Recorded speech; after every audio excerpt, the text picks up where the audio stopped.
13th at 7 o'clock. I'd ask Rosa, please take the roll call. Trustee Cascatello? Present. Trustee Bachner? Trustee O'Connell? Oh, no. Not yet. Well, we're going to wait on that. Okay. Trustee Gillis? Here. Trustee Vasquez? Here. Trustee Brennan? Here. President Adducey? Here. And if I can get a motion and a second to allow Trustee O'Connell to be present remotely or telephonically due to work. I move to allow Trustee O'Connell to participate electronically due to employment reasons. Do I hear a second? Second. Okay. Take a vote. Trustee O'Connell? And then the rest. Oh, again. We got to go through the whole thing. Sorry. We're voting on it. Sorry. Voting now. Okay. Trustee Cascatello? Yes. Trustee Bachner? Absent. Trustee Gillis? Yes. Trustee Vasquez? Yes. Trustee Brennan? Yes. Okay, thank you. Okay, if we can all stand to say the Pledge of Allegiance. Thank you. Allegiance to the flag of the United States of America and to the republic for which it stands, one nation, under God, indivisible, with liberty and justice for all. Thank you. Take a second to see citizens' comments.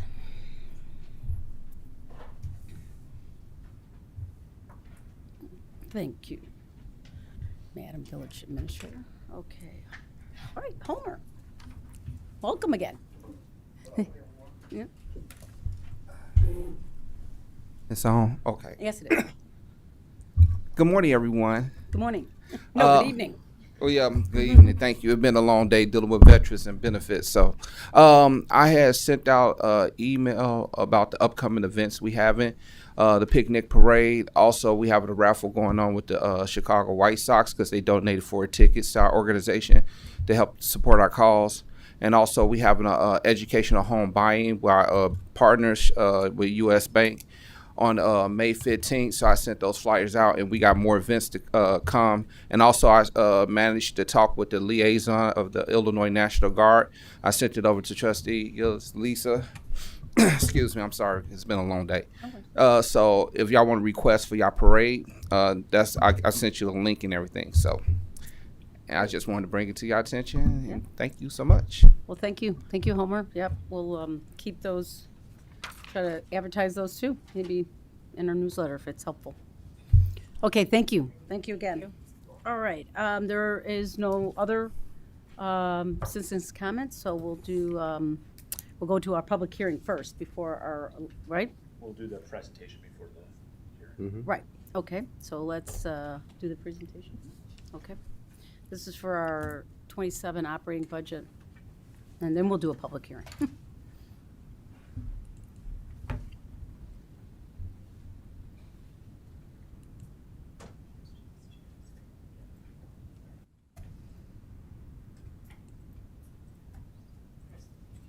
Okay.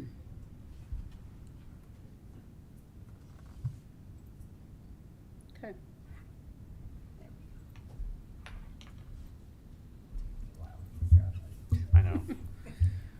We've got a new fancy device for the slide, so bear with us if we fumble around with it a little bit here. All right, good evening, Village Board. Thanks for the opportunity to present the proposed fiscal year 2027 operating budget.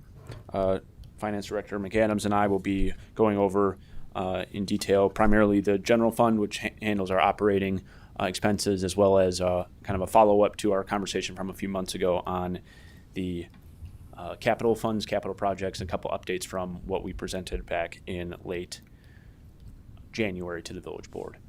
So tonight we'll be going over the draft document that was shared with the Village Board. It's made available on our Village website, and also a hard copy is available at Village Hall for residents or others that want to come and view the document. So tonight we'll just be presenting, getting feedback, and answering questions from the Village Board and the public during the public hearing. Public hearing will follow this presentation, be an opportunity for residents to ask questions or state any feedback on that. That's required by state statute. And then there's no vote expected for the village board tonight. We'll bring back the document to the village board at the April 27th meeting for formal approval and adoption. So if there are any changes or anything required, we'll touch on one during our presentation tonight. We'll make those changes and highlight those for the village board at the next meeting. Mm-hmm.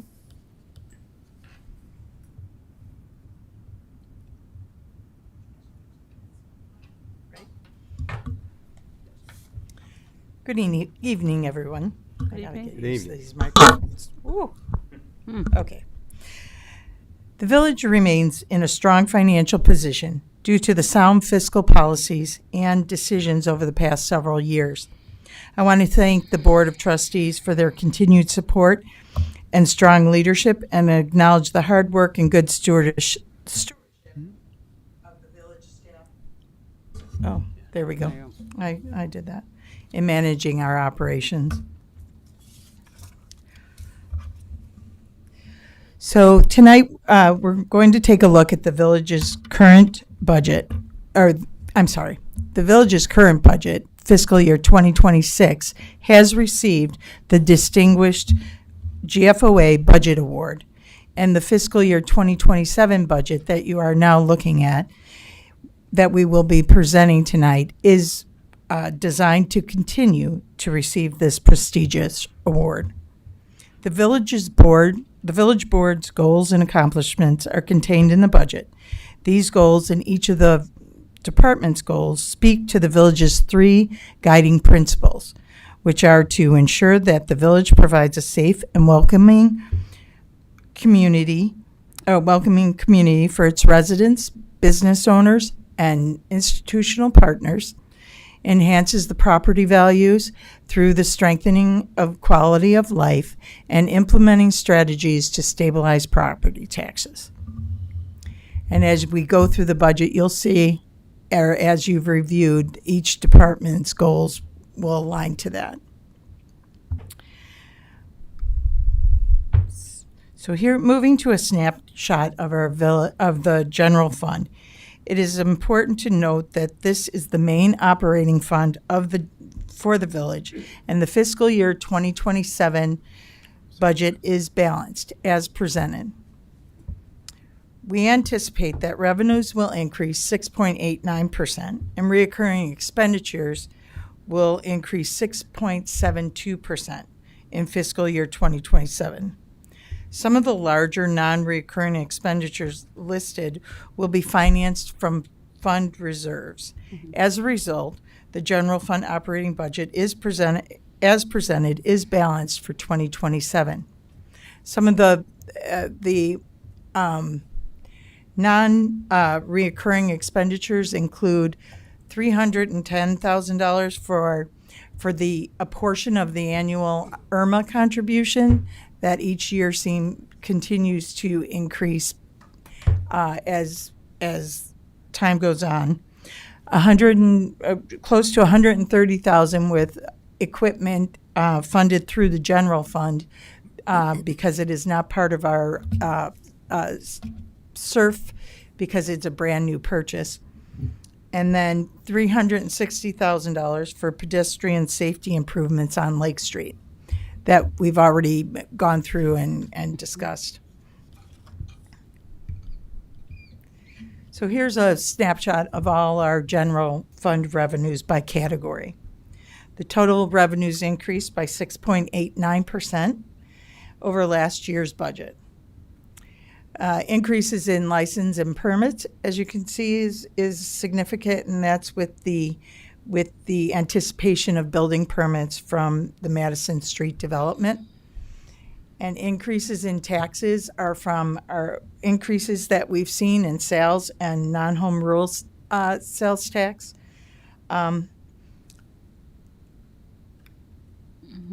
Here we'll take a little deeper dive into some of the main revenue sources.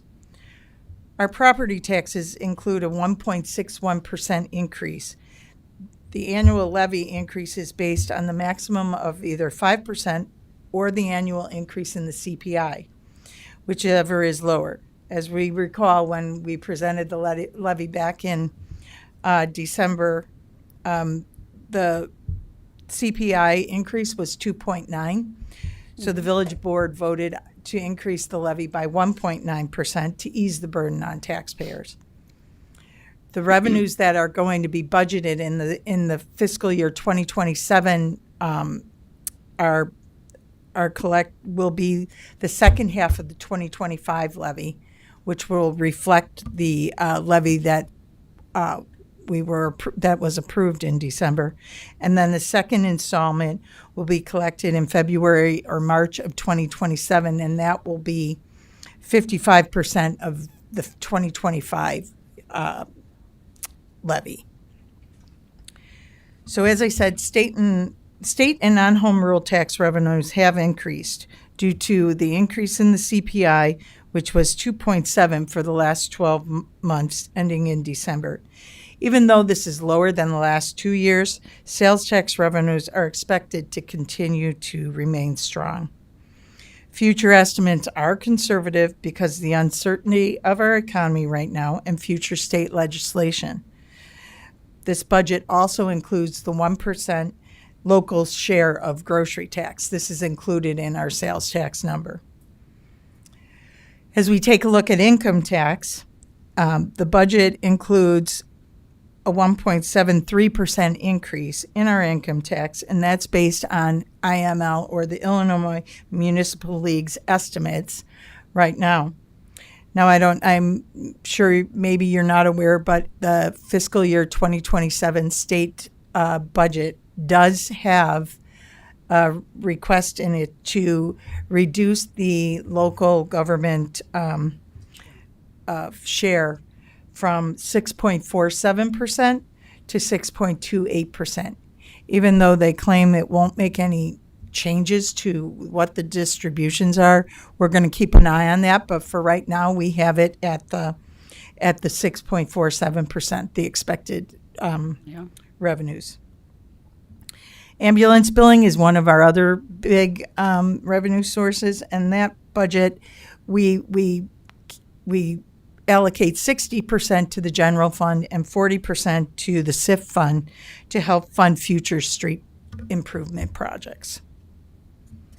If you have any questions as I'm going through, please just stop me. The fee schedule you can find in the budget, but these are the few changes that are happening in fiscal year 2027. The planned 3% increase in refuse collection fees and compost fees that was negotiated in our contract with LRS back in 2022. Those changes will be effective on May 1. Film production fees, we actually made that change this fiscal year, but the fee schedule will reflect it this year.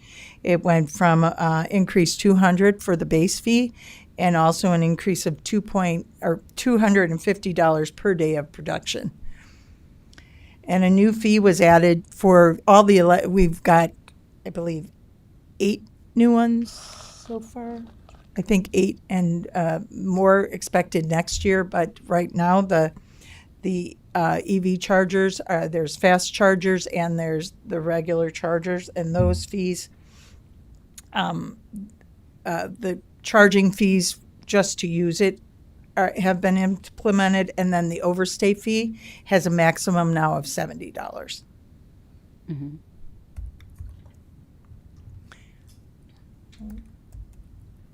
Here's, I don't know how well you can see that, but this is a pie chart of showing the actual how there you go. Thanks, Jessica. How the sources of revenue are split. And as you can see from the chart, sales tax, which include the sales and non-home rule sales tax, make up over 20% of the general fund revenues. Sales tax generated from the 1% grocery tax, as I said, is included in this number. And then as you see, property tax makes up 35.9% of revenues. But of that property tax revenue, 48.8% of property tax revenues are to fund pension obligations.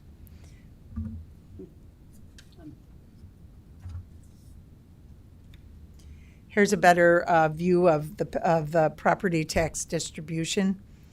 This shows the increase in pension contributions and the slight increase in the general fund property tax levy for all other purposes over since 2017.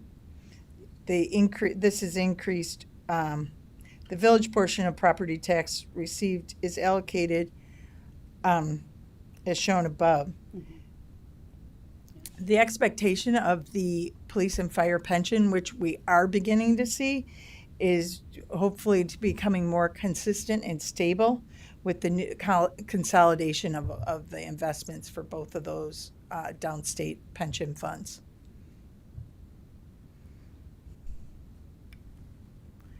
My other favorite slide. The village, this is a picture of a dollar bill kind of showing you the allocation of where it is, our property tax, how it is allocated. And as you can tell, approximately 88% of the average property tax bill can be attributed to other taxing bodies, such as schools, which is the largest portion, the library, forest preserves, townships, and county government. The village's portion is 12.2%, I believe. Okay. So out of our property tax bill that we pay, we are really only paying 12% to the village, a little over 12%. And the school districts, if I may ask, that also includes D200? Yes. Yeah, Yes, right? the school Okay. districts, it's all our, And and Triton, right. Triton, yes, Okay, yes. I forgot. Try. You community college. Yes, He knows. they're not on my level. So now we'll move on to expenditures after all those lovely revenues are the fun part. And now here you can see an overview of the general fund expenditures by category. And we'll get into greater depth on each of these in the next few slides. The percentage changes seem large on some of them just because they're smaller actually amounts of. So we'll take a look at personnel services. Personnel services are all basically negotiated contracts with our 4 unions, and all bargaining units have now active negotiating contracts. These are, and the budget also includes a 3% adjustment for all non-union positions. There haven't been any new created positions in fiscal year 2027, and we will begin to, I think the next, the fire union contracts expire in April of 2027, so that will begin at the end of this year. Do we mean personnel instead of personal services under the heading? Yes, it's certain places it's used as this one, personal, Personal. and like in the budget, it's, I think, used as that in the budget piece. So We've, do we mean to say personal services or do we mean to say personnel services? I believe we mean to say personal services. Personal. Okay.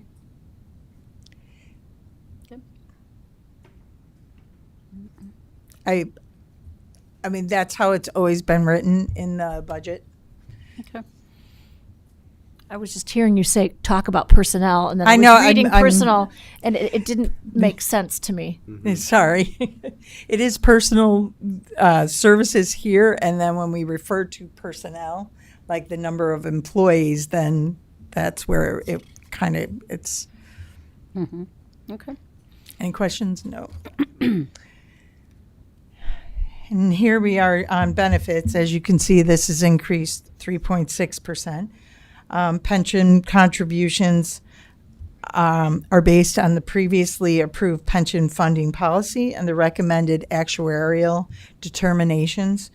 With the consolidation of these investments for both Article 3 and Article 4 pension funds, we are seeing more stability in pension contributions, and we hope to see more. The village continues to be industry trends with insurance premiums, and even with participation in IPBC, insurance premiums have been on the rise for most municipalities. Even this year, however, health insurance premiums are expected to significantly increase overall, with an increase of 17.7 for PPO, 21.3 for HMO, and 8.8% for dental premiums. The village's originally projected increases that were provided were significantly higher. And with Trish's, I just want to shout out to Trish, her diligence and working with IPBC. She went over numbers with them and worked with them to make sure that our claim history was correct, in line with other communities, and it was able to negotiate our insurance rates down. I shouldn't say negotiate, but work with them to make sure ours were properly allocated correctly, by over 4%. It was 26.7 when we first got it. So kudos to Trish on that. Yeah. And benefits, I'm gonna pass it on to Matt for. Sure. Okay. Moving on to other categories of expenditures here, unless there's any questions on the benefit piece of this. Okay, the contractual expenditures, the largest here, of course, is our contract with LRS. As Rosie mentioned, what's budgeted is the contractual increase there. Other major expenditures here include our contribution to our joint dispatch center. That's been a topic before, as our contribution has grown due to costs with the dispatch center and the historic loss of some partners. So there is a large increase there shown in the budget here. A lot of that is attributable to a new computer aided dispatch CAD system and record management system that was approved by the dispatch center. That integration and implementation is going on this calendar year. What this figure that's budgeted here is conservative. It doesn't account for onboarding new consolidation partners. We do have 2 municipalities that are interested in joining, and we are still negotiating the finer points of that. Hope to bring some information back to the village board this summer to have those partners on. That will decrease our share of the dispatch center overall costs. And then there's other aspects of that, including some grants that we hope to offset that cost, because that has gone up significantly over the past few years. IT support, our IT services are completely outsourced with a third-party vendor, which is they're in 3 days a week at least, and more if there's certain projects going on, in addition to a 24-hour help desk.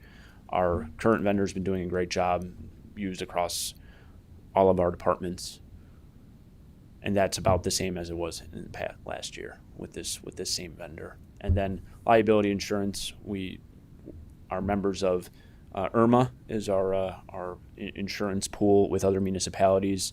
That is our insurance premium this year, which is an increase. It's based on kind of the last 5 years of history in terms of claims. We have some larger claims in the past that we expect to fall off here soon, and we do have a reserve built up with our past contributions to IRMA that Rosie referenced earlier that we are using to offset some of that increase. And then all our kind of smaller consulting services are also fall under contractual. So Matt, you may have said it, and I might have missed it, but the refuse collection, the LRS contract, I mean, that's user fee. I mean, that's not an increase on our budget. It's just an increase overall. And correct. paid for We by collect the money and send it out, so it cancels out in our budget, but that's just So it's not part of the 8.6%. I mean, it's part of it, but it doesn't moved At least it. as in expenditure, it increases, Yeah. but you're right, the revenue Right. cancels out. Offsets it. Exactly. Okay. Correct, yes, we take in exactly what we pay out to Right. LRS, so. All right. Okay. Seems odd that they put that up there. And then this is a breakdown of that, what I just described. One notable increase here is some changes to some of the subscriptions and equipment for the police department, including cellular services and other subscriptions. A lot of our products and software that we have to operate on a day-to-day basis have transitioned to a subscription model, so that's been a change over the past few years. So a lot of the purchases that the village board will approve have lingering subscription costs that have been incorporated into this budget. Like the Star Chase system was approved by the village board a few months ago, and that there was an initial cost that was mostly grant funded, then there was a subscription cost ongoing. And then a couple other pieces here, dedicated consulting projects would be building code update to bring our building code up to 2024 standards. It was only a few years ago where that was brought to the village board for amendment, but there's been a lot of changes with specifically electric vehicles and some other things that we think are relevant. So that will come back to the village board at some point this year. And then also a compensation and performance review study / software that we've been looking at to help track our performance measures a little bit better. One of our fire department uses a system for the last few years that's been great for them, and we're looking to expand it to the rest of the village staff. Commodities, this was a modest increase. This includes a lot of equipment purchases and materials, uniforms and utilities and the like there. Now the increase here of 418% sounds scary, but this is because we have a specific dedicated project shown here, and that is the Lake Street traffic improvements that have been discussed with the village board a few times before. This came from casual conversations. There were some concerns along Lake Street and beyond, and even prior to that, several intersections of concern. The village board had approved a engineering consultant to design some improvements at those 4 intersections, and we have preliminary approval on the permit with IDOT, which we're very excited about. We haven't got final approval yet, but there's a couple minor design changes, but we are excited that IDOT is understanding of what we want to accomplish on the corridor. So we will be bringing forward that for official approval in the next few months. And as I should touch on that too, we have applied for grant funding for a few of the more minor pieces of that project. There's dedicated grant funding for safe walking routes to school that we are looking to win, because the Franklin Avenue rapid flashing beacon is one of the aspects of that cost, which we think is a very competitive application for that grant. Then I think.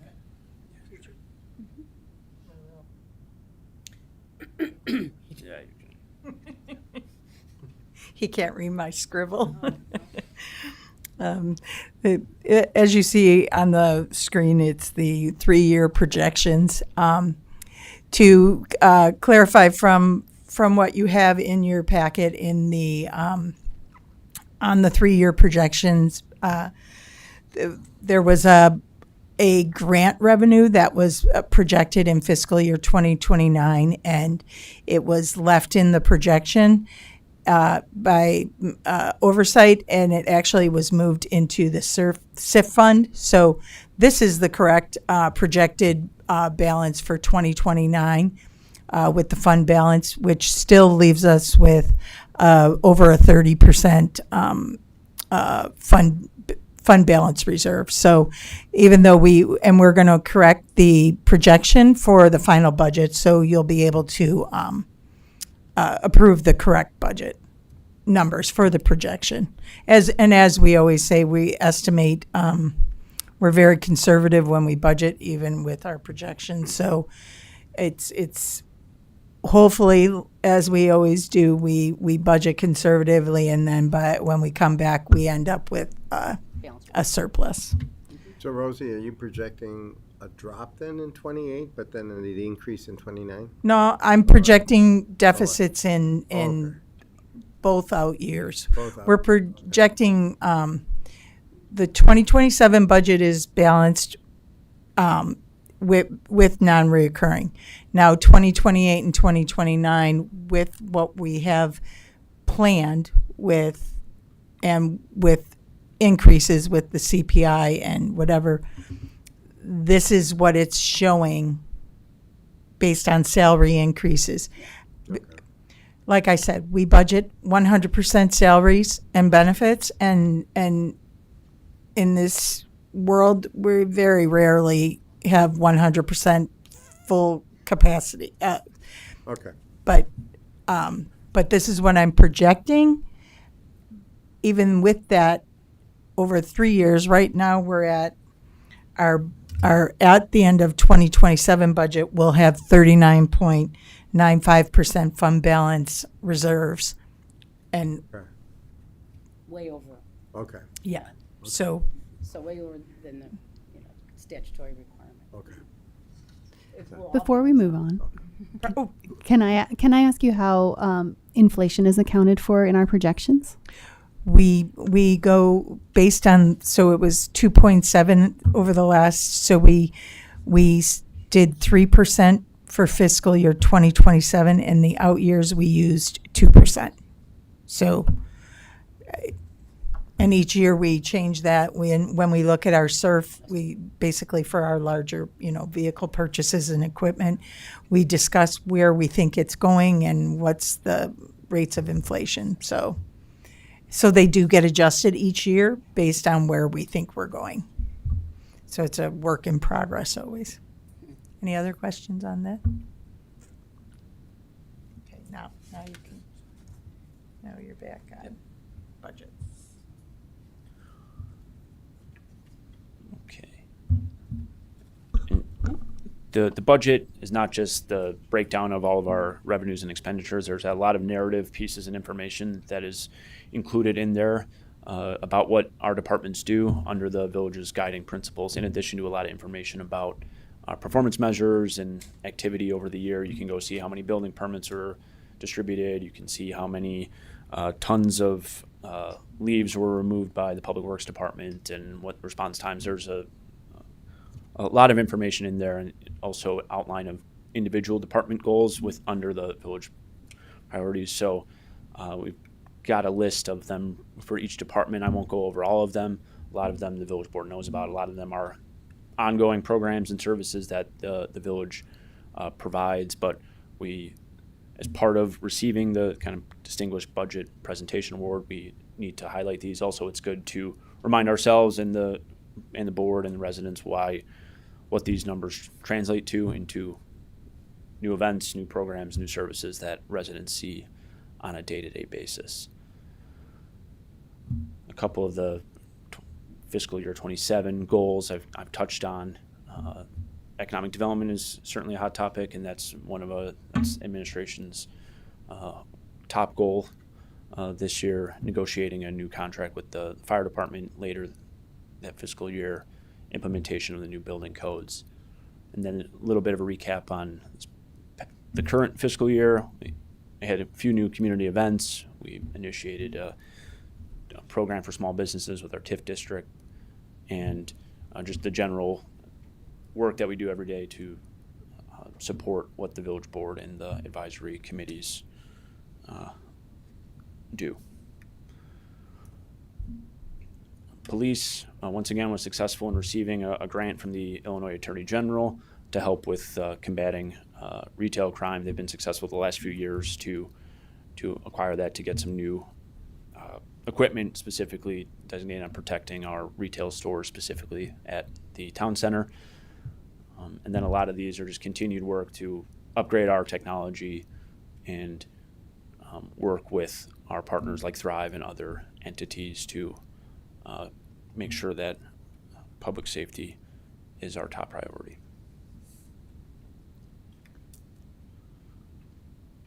Then fire department, they've made a focus the last few years on expanding public safety and CPR training, so that's highlighted as accomplishments this past year, and training, of course.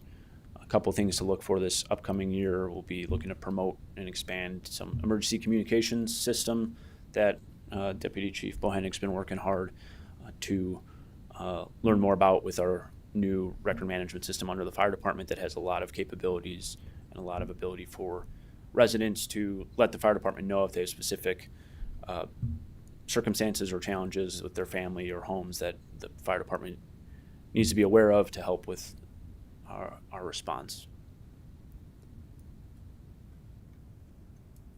Then Public Works, mostly our infrastructure projects that we do on a given basis. These are our largest expenditures in the budget, mostly in our water and sewer and motor fuel tax funds.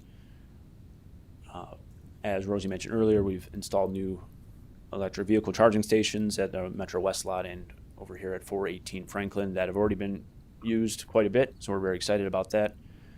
This month we began repairs to the underground reservoir. That'll be completed in May.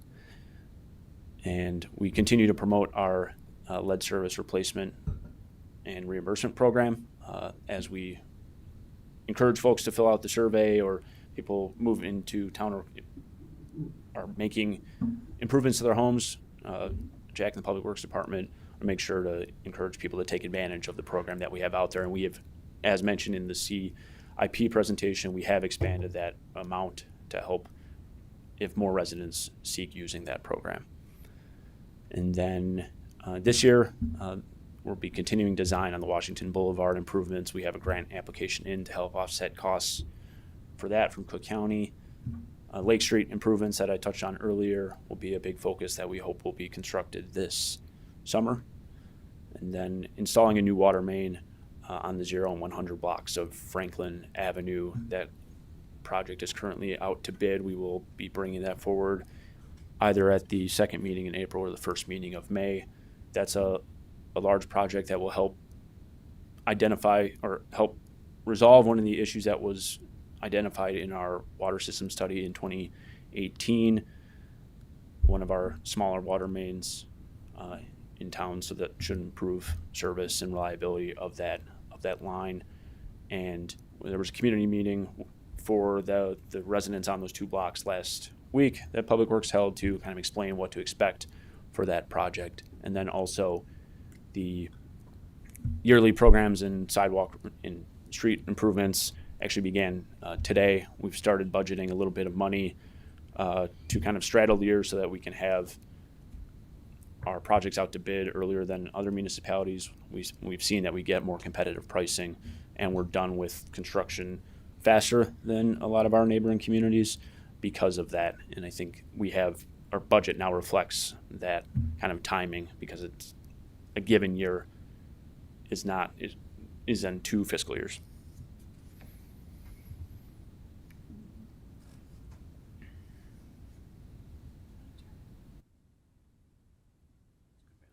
Yeah. So that was completing the general fund, looking at that. Now we'll look at the water sewer fund. This chart displays the water and sewer fund activity in both fiscal year 2026 and 2027. The operating revenues are expected to exceed operating expenses in 2026. But total expenses are higher because they include those capital items that Matt was discussing that are going on this year and that will move into next year. Cash and investments are expected to decrease in 2027 because of those capital improvements. But the budget assumes, the revenue side assumes average consumption for water usage.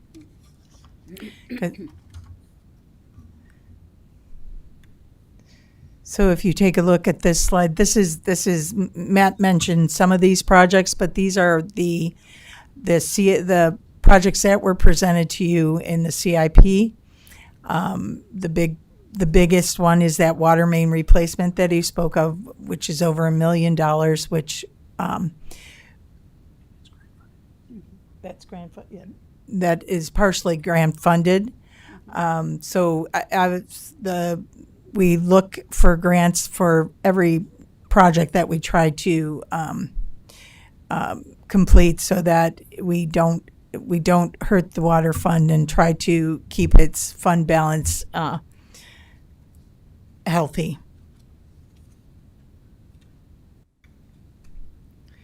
So the proposed water rates, the water and sewer rates in the fiscal year budget, 2027 budget, include a 0.56% increase to rates. The water rate includes a 7% increase to offset the June 1st, 2026, 1.85% increase in the cost of water by the city of Chicago.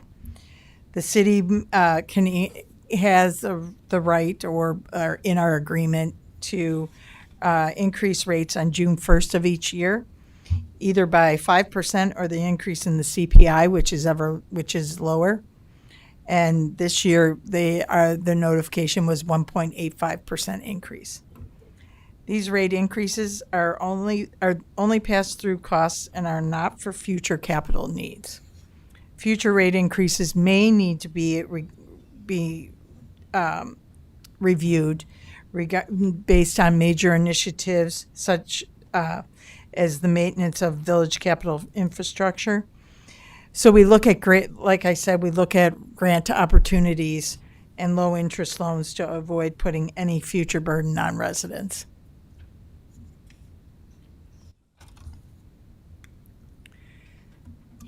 As you can see, these are the future rate increases. You can see we still have not increased any increases in the future projections for village capital projects. It's only based on the city of Chicago increases.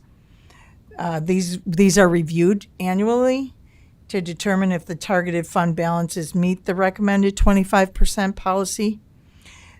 These projections include any increases to cover we estimate about 2.4% increase in the cost of water for Chicago. Sometimes it's more, sometimes it's less, just depending on based on the CPI.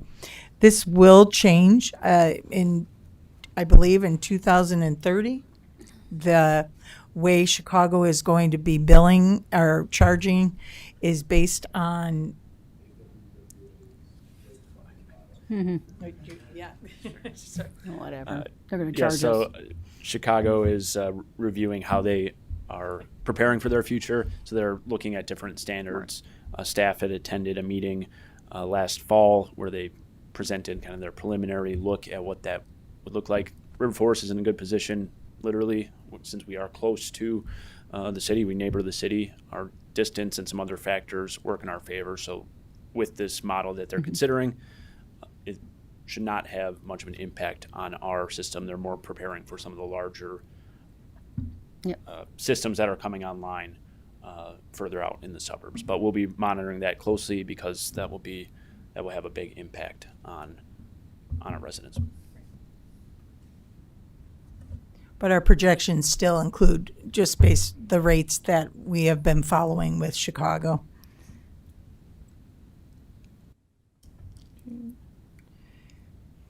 So here is the water fund 3-year projection. As you can see, cash and investments expected to go down each year in fiscal year 2028 and 2029.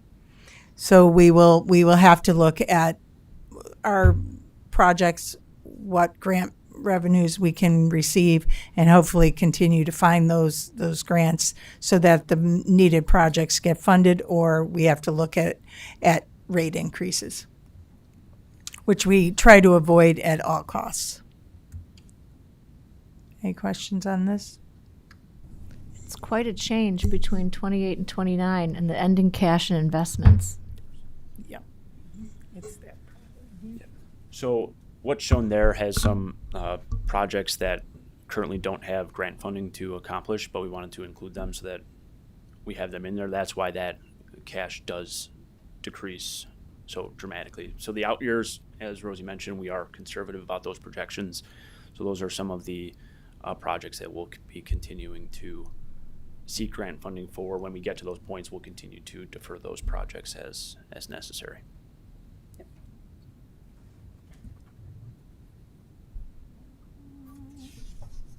Oh, that was you. There we go.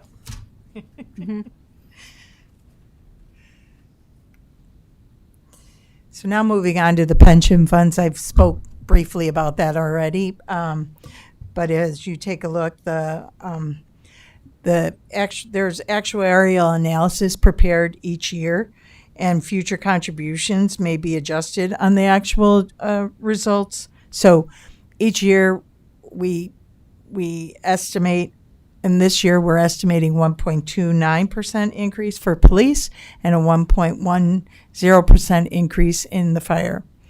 As we see, like Rosa had a question for us as she was reviewing the budget, how the fair market value has gone up in our interest calculation. It's extremely high this year. It's like almost 8.2 million between the two funds.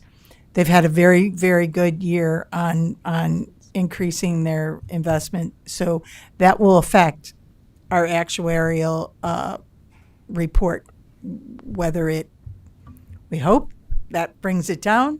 We'll find that out after we provide them with all of our final numbers for 2026, which that will help. But each year we hope to see nice investment returns to bring our contributions down to what is feasible for the village to sustain.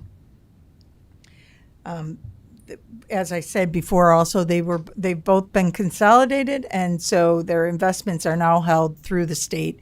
So we really don't have any authority to help with investments, but it's, I think, doing a good job as of right now. MFT, basically, this is a fund that where we get a state allotment, and we get revenues from the renewal fund. There's two ways to get funds from the state. These provide funding for our road work, snow and ice control, crack sealing, and street patching. And we review this each year. What streets need to be done, and how much for street patching and crack sealing. And this all has to be approved by the state before we can even prepare these plans. SURF, as we've discussed, and as you saw in the CIP presentation, the capital equipment fund accounts for future replacements of capital items. The SURF is funded by transfer from the general fund and the water and sewer fund, and annual transfers from the general fund are included in the budget. Interest income does help reduce the transfers that we do from the general fund. Last year's contribution, we had reduced it based on our fund balance and where we were, what we were purchasing, and the contribution in 2027 was calculated based on the future equipment and vehicle replacements planned in the 5-year capital plan. Right now, the SURF fund is funded 85%, which is a beautiful, obviously, we will never have to replace everything today, but if we had to, we could replace practically everything. Here is the list. This was recommended back in January to you. Nothing has changed on this list. But as you see, we have 3 vehicles, we have some building improvements, some equipment that each department has requested that have been part of the SURF So we've planned for them as a replacement. That's why we have some purchases coming out of general fund. Those have not hit the SURF fund. Now, as we purchase them, they will be added to the SURF. So for their replacement, we'll have planned for that. Any questions on these? So the SIF was created in 2014, and this fund is funded based primarily on automated traffic control enforcement revenue, grants, ambulance fees, and a portion of the parking lot fees that are collected from commuter parking to be included in the parking fund reserve to maintain those commuter parking lots. It's a specific reserve maintaining those commuter parking lots so that they're always in good shape as for commuter parking. It also accounts for various capital improvements, including computer systems, alleys, computer parking lots, streetscape, the village hall, and public works garage improvements. We also fund the 2022 debt service payment out of this fund, which was funded for the Green Alley project back in, I think, 2022. Yeah. This is a list of the projects in that fund. These have all been presented to the village board before. There are a few changes since then that I want to make sure to highlight here. One is an electric vehicle charging station installation. We had hoped to complete that in this fiscal year 2026, but we've carried that over to fiscal year 2027, and we'll be looking at that project again here shortly. There might be some changes to that process. We already have 2 of the EV stations installed, but the one on North Avenue is the one that has been deferred here to 2027. There was an item here that was presented that included, it was for traffic signal maintenance and streetlight maintenance, that there was a kind of aggressive program considered as part of the SIF, but with some of the changes to the revenue, we decided to defer that project for now, and we'll just treat that on as needed basis, but we'll be reconsidering adding that back to the budget in the future. Then some minor changes to the projects that are revolving around Village Hall based on the fact that we've gotten bids back with more accurate pricing. The pricing for one of the air conditioning units went up $30,000, but the building envelope project that will be starting in a few weeks went down $40,000. So a net gain of $10,000 there on those 2 projects in the SIF. And then another minor change was an increase in the budget for the design work for Washington Boulevard to be completed this year. Hey, Matt, Yes, sir. a question for you. Can you go back? Yep. On the EV charging stations, you said North Avenue. Were we doing anything in Town Square? Not as of this time. There's no projects at the town center planned. Town Center, I'm sorry. Okay, thanks. The priority for these first leg would to be village-owned or village access lots, but there has been discussion in the past about potentially the village working with partners like the town center or Jewel or the universities to help with them, but this was the kind of first phase of putting them out there.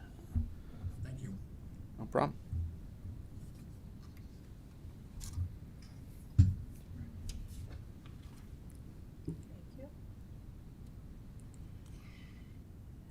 So as we look at the future years of for the general fund, as I spoke earlier, the budget includes $799,945 in one-time expenditures in the general fund, including capital improvements, equipment, IRMA insurance contributions, and consulting items. All of these being financed with available reserves. And as you can see, we still have a healthy reserve balance as projected in 2029.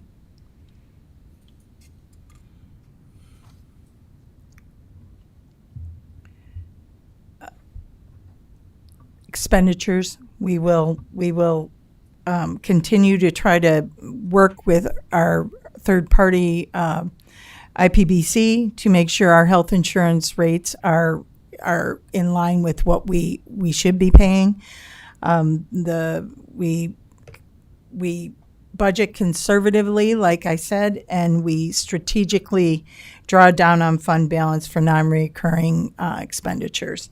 And as things come up, like if there's a great product out there that we think we should get today, we would bring it to you and say we can use reserves, as we know because we have a healthy reserve balance. We maintain nominal salary growth to remain competitive as an employer, and keep evaluating pension contributions. As that keeps growing, we are constantly monitoring that. And we are a service organization with 89% of our general fund is allocated to salary and benefits and contractual services. So it's basically we are providing services which costs a lot of money as it increases with inflation, with trying to keep competitive, retain employees, and work hard to make it a great place to live, work, and enjoy life. Tax levy can include up to a 5% increase or the increase in the consumer price index. Like I said, this coming year's tax levy, when it will be presented, it will be a max of 2.7%. But as we discuss and we look at our situation, we will bring you a suggestion of what we believe we should levy, or what you think we should levy, more so that than what we think. But and we will look at current fees, charges, see if there's any revenue enhancements we can find going forward. We are always looking for grant revenue and trying to streamline operations as best we can to save expenditures. So next steps, we obviously are still in a very strong position. Like I said, where it will be at 39-point-something% at the end of 2027. Departments are very good about focusing on critical items and limiting non-essential spending. Shared and state reported revenues.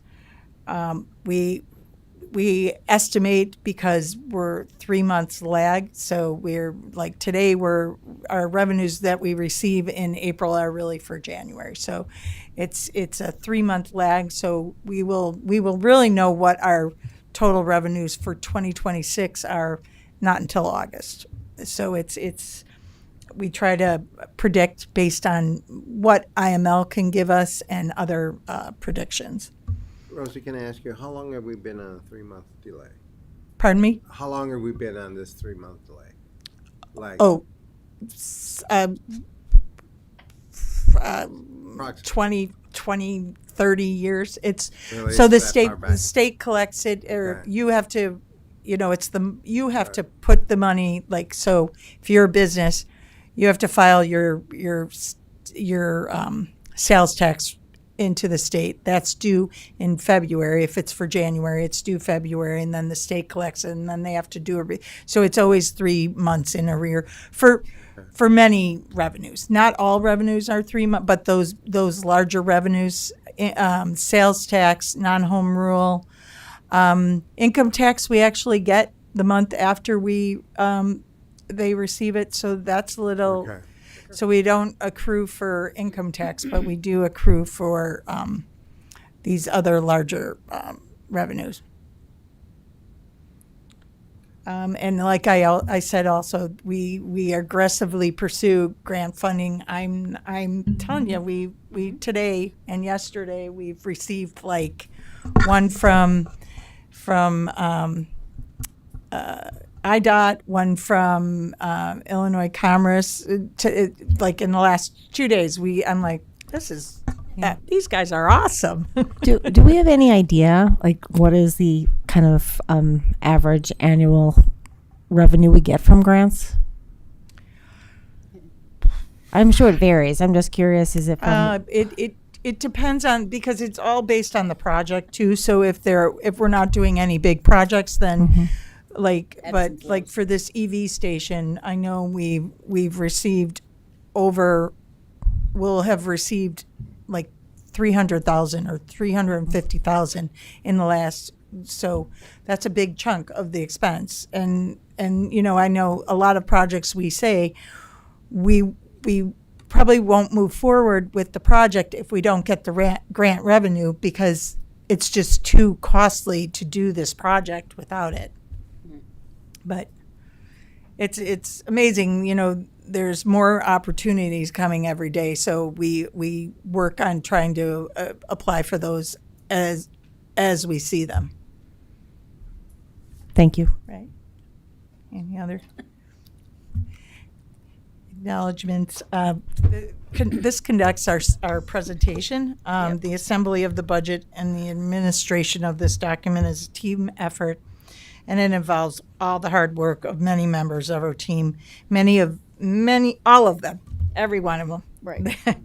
And many thanks to each of them for their good work, and to you, the village board, and President Duzzi for guiding us to make sure we are stewards of the village. Yeah. Great. Thank you, Rosie. Thank And you, this Matt. guy. Any questions for? This guy who had a baby Yeah. in the middle of it. Any questions for these guys? Any questions?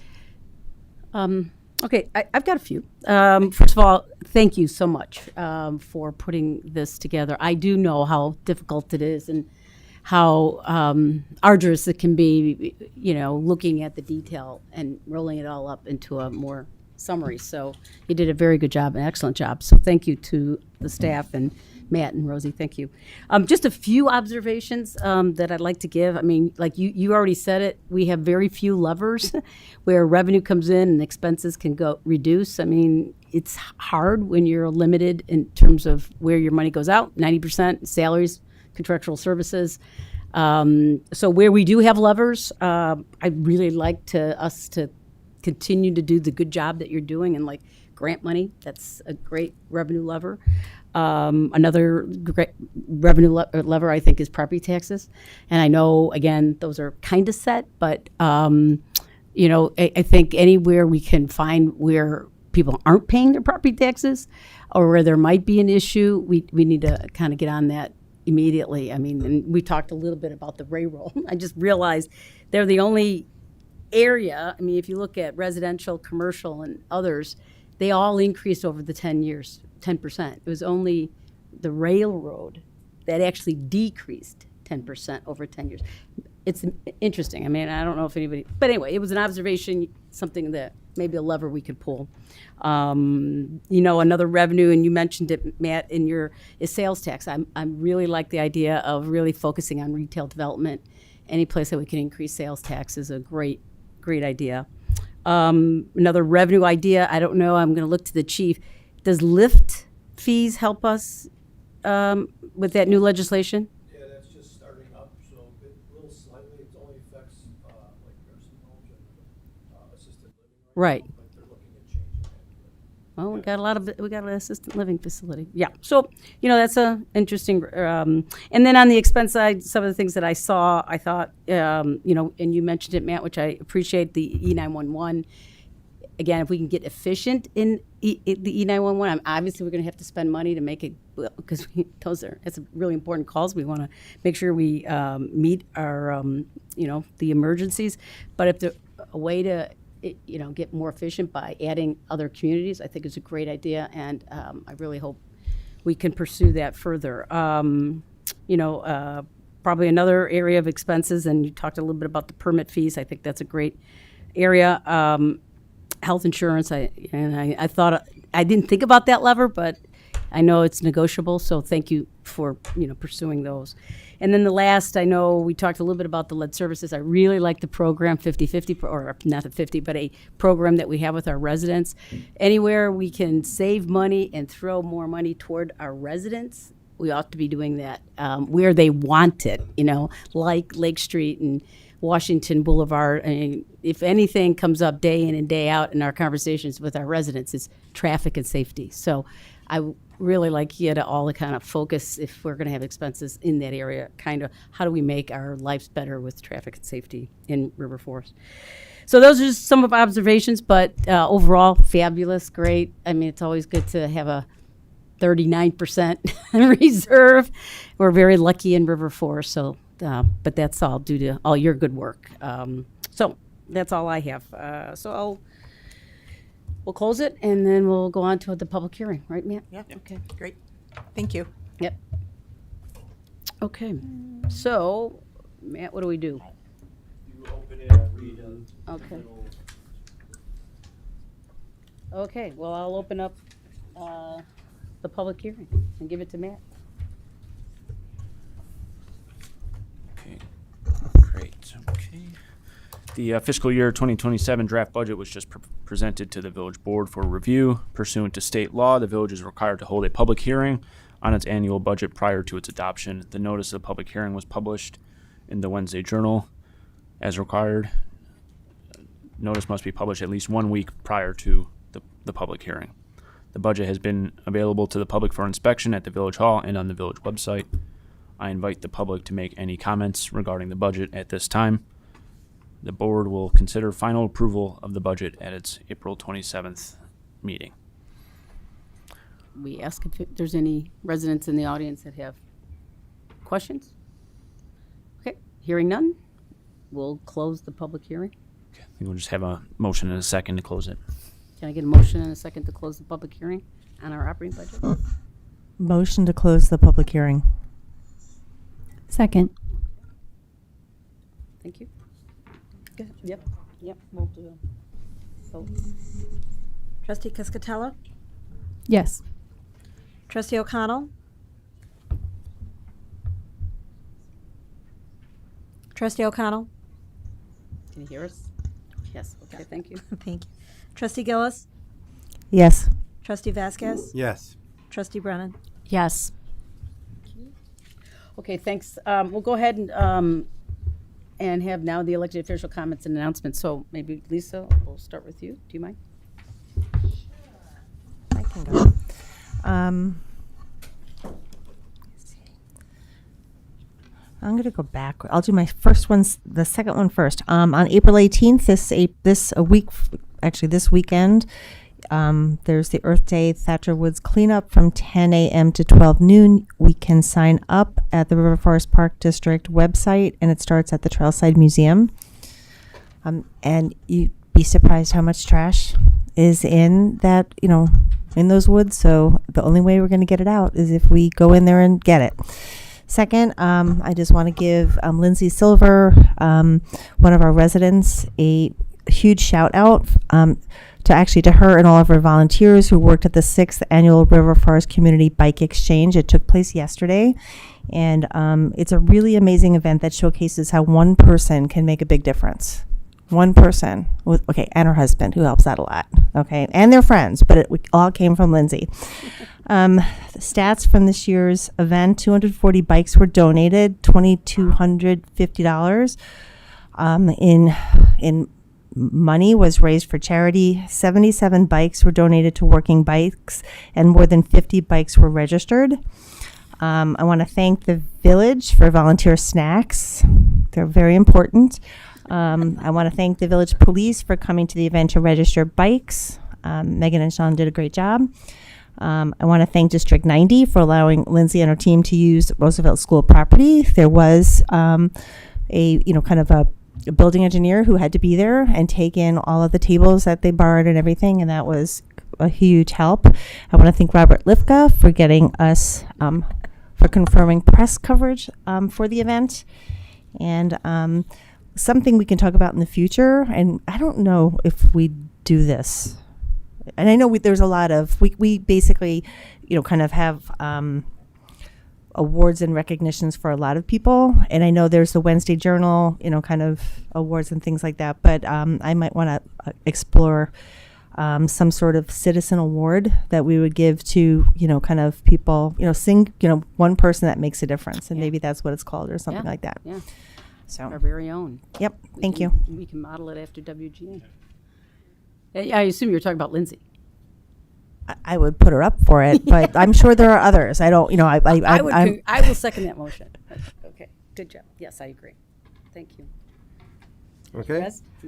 Three things. The first thing is, again, thank you for the village staff and the presentation for the budget. And I know it's a lot of work and it's comprehensive work from all of you. So thank you very much. I know I'm happy to say I'll take indirect credit, the village as a trustee too, for the awards for the budget that always seems to come in. And so I want that acknowledged as well. The other thing too, shout out again, River Forest is one of the 2026 finalists. I'm assuming it had something to do with the village staff again. Yeah. Where's Luke? So, yes. I Oh, know. my God. No wonder. I was like, where's the kudos for all this? So thank you. No, so there's 26, and will the finalists be picked at that event? Because seminar? Correct. Yes, Okay. it will be picked at that event in June. We'll learn more about the event and Okay. the selection process here this week. Okay, great. Well, I'm crossing my fingers, and again, thank you all for doing that, and hopefully we win. Last thing is just a pronounced or public announcement, I guess, or warning or helping. You may have been hearing that you're getting, I know there's always a new text scam, but I even received this one. It's a text about allegedly coming from the court systems and the city clerk. I mean, I was impressed in this respect that it actually looks really official coming from the clerk of the court, just like a subpoena, just like a public hearing notice, et cetera. And so it comes out to you individuals, and I've been hearing from friends of mine at the court system that they're actually getting a lot of people that are going to the traffic court trying to find out how they can pay their bill. The interesting thing is that at least for those who go to try to pay their bill, they find out it's a scam. I'm wondering how many, because it does offer, send your money, send the Q code, whatever, and pay the $100 fee or whatever so you don't have to go to court. I'm wondering how many people are actually paying to avoid going to court. It's amazing about that. So I guess the more that we let people know that this is really a scam and not to fall for it. The courts, believe me, courts are not that fast to give you that notice to come in a day or two to come to court. And so the first notice that I received came from an Honorable John Smith, and the clerk was John Smith. So you never have the clerk and the judge be the same person. The second time I received it, it was with at least a different judge and a different clerk. So I think they're perfecting it as they go along. But you please be careful about it. Tell people not to pay attention or whatever. Good idea for the newsletter, too. Yeah. Oh, that's true, too. We can do that. Okay. That's it. Thank you. Thank you, Rez. Rosa? I just echo the congratulations to everybody on the budget and all the work. Thanks. Yeah, thank you. I would like to start with the land acknowledgement. As we begin, we acknowledge and are mindful that we are holding these meetings on the traditional homelands of and that were once inhabited by Indigenous people, including the Ojibwa, the Chippewa, Menominee, Potawatomi nations, and more. We remember our nation's history and honor the Native people as stewards of this land that was colonized, and that River Forest continues to be a place where many people of diverse backgrounds live and gather. And I just wanted to highlight that this month, the village has a box upstairs in Village Hall with its relationship with EcoShip, and they're collecting packaging materials and tennis shoes. And the tennis shoes don't have to be in great shape. If they are in great shape, they'll be given to people who can use them as tennis shoes. If they need to be repaired and it's a reasonable repair, they'll be repaired. And if they are beyond repair, they'll be chopped up for other use. So that's this month for Earth Day. Do you month. know how long they're going to keep it? A month. A month? Okay. I just stopped up there this morning. I mean, just now, just before the meeting. Oh, okay. And dropped off some Okay. things. In the Thank newsletter, you. too. Put that in the newsletter. It is Yeah. in the Oh, it is? newsletter. I missed it. I missed it. The shoes aren't highlighted in the newsletter, but if you look at the code, it is another thing that EcoShip is doing with the village. Maybe Yeah. that's how I missed it. Put shoes on. Thank you. Thanks, Katie. Thank you. Megan? I want to echo everyone else. Thank you for the wonderful budget presentation. It was easy to read. I know that's documents can be very dry, but your staff does a great job.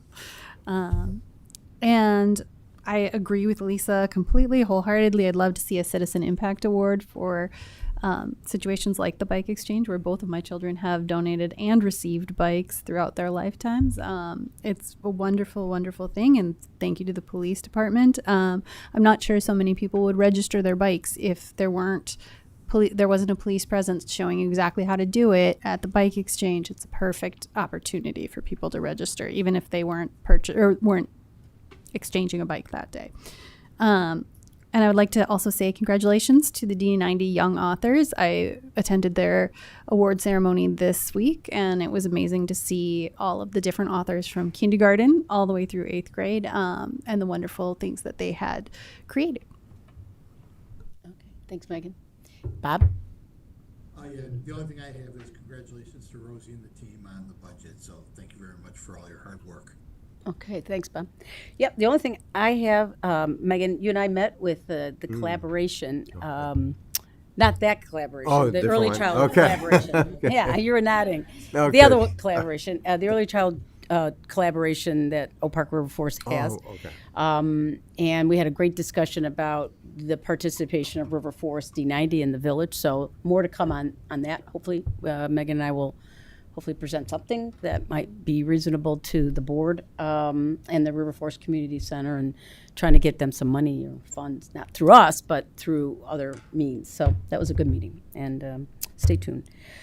That's all I have to report, so we'll go ahead on to the consent agenda. If I can get a motion and a second for the consent agenda. Can we pull item G, 6G, please? Yep, sure. Okay, so consented item A through F and H. Motion to approve consent agenda items A through F and H. Okay, thank you. Second. All right. Any questions on that? Hearing none, we'll go ahead and take the vote. Item 6A, proclamation in recognition of Earth Day 2026. B, accounts payable, March 2026, $1,933,981.17. C, financial report, March 2026. D, approval of resolution for construction on state highways. E, accessible parking space request, 8041 Lake Street, Apartment 2. F, award of contract 2026 permeable paver maintenance, Old World brick paving, $60,000. H, Village Board of Trustees meeting minutes, March 23rd, 2026. Okay. Trustee Cascatello? Yes. Trustee O'Connell? Yes. Trustee Gillis? Yes. Trustee Vasquez? Yes. Trustee Brennan? Yes. Okay. Oh, wait, if I can get a motion and a second on G, Administration Department report. Move to approve consent agenda item 6G, Administration Department Report. Second. All right, thank you. So I just asked to have this pulled because I noticed on the administration report there was a payment to Prescott Group for government relations services, and I was hoping to get some more information about what that entailed. When we were discussing the budget just earlier this evening, there were some items like the LGDF changes and the lead supply, the Illinois state law regarding the lead pipe supply.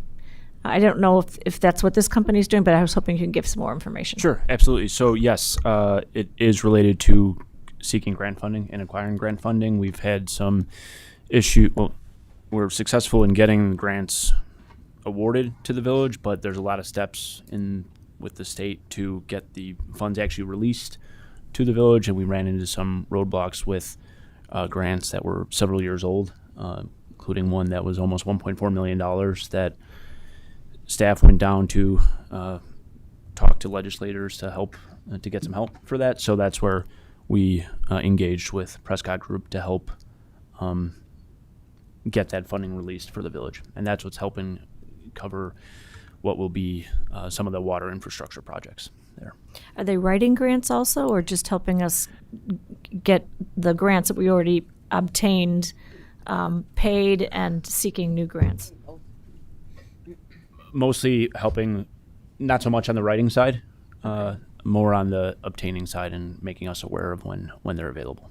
Okay, great, thanks. Okay. All right. Any further questions or comments? Hearing none, we'll go ahead and take the vote after. Trustee Brennan? Well, you want to say what it is? Oh, I'm sorry. Yep.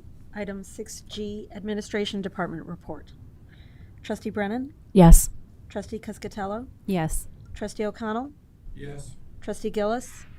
Yes. Trustee Vasquez? Yes. Okay. All right. Very good. All right. So we have no consent items for separate consideration, but we do have new business.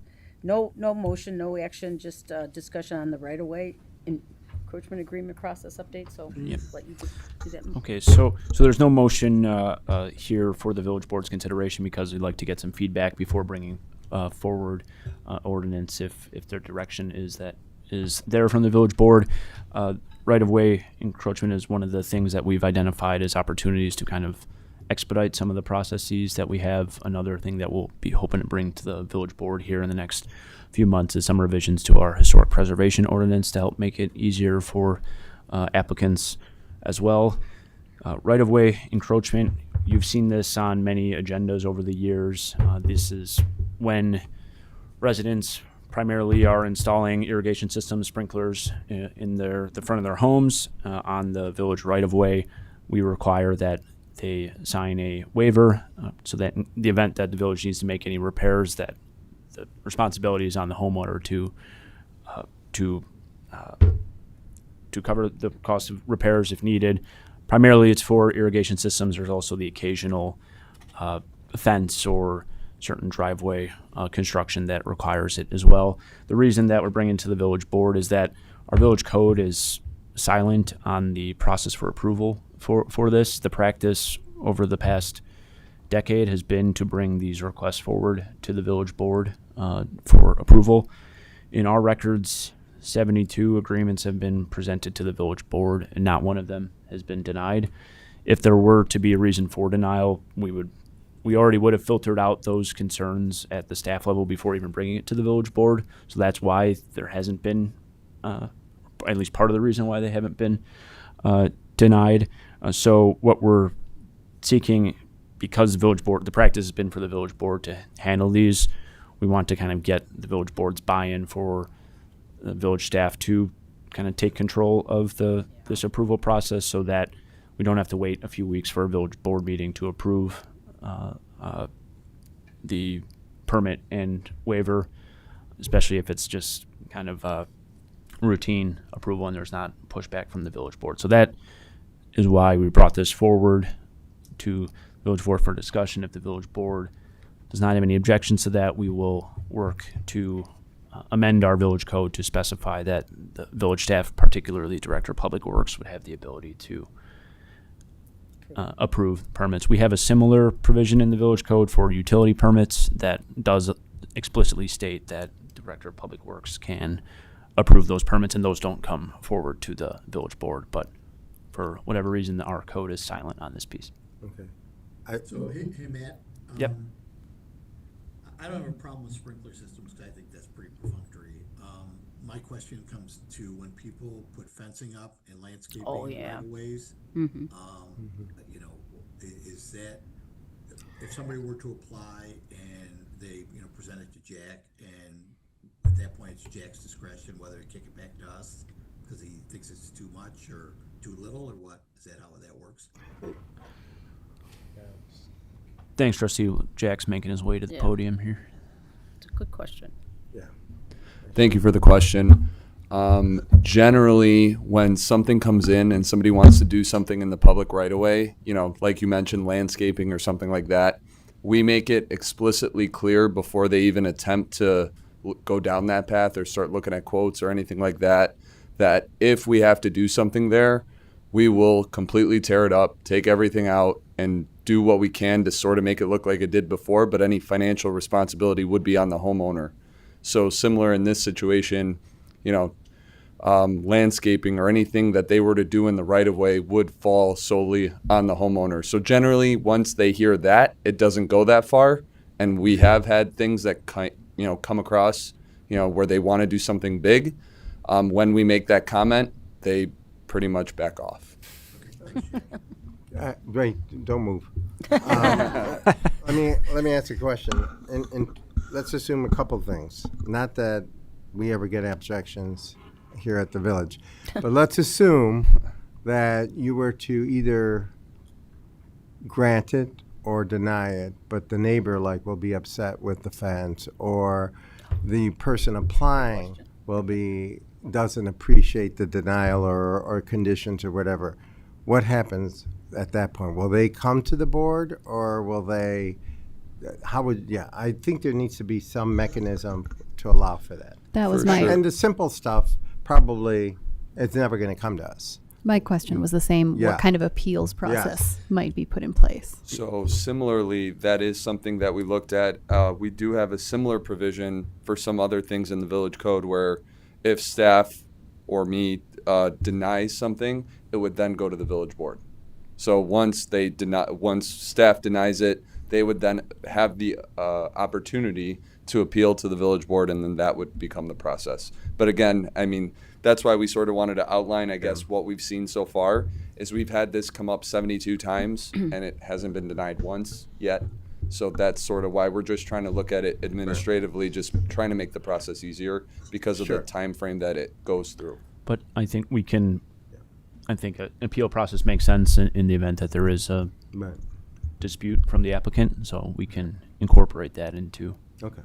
the pros if there's Right, if everyone's because in I guess agreement. just for the record, you really can't put anything on a parkway, correct? No, you should. Okay, I just want to make sure that's in the record, that other than, in theory, other than just putting in a sprinkler system, which does make the grass green, which is great, they're not supposed to put anything in the parkway. Even the sprinkler system, they got to ask first. Right, and they got to ask Okay. first. Right. Got it. And just to clarify the clarification, when you say anything, you can put plants on the parkway.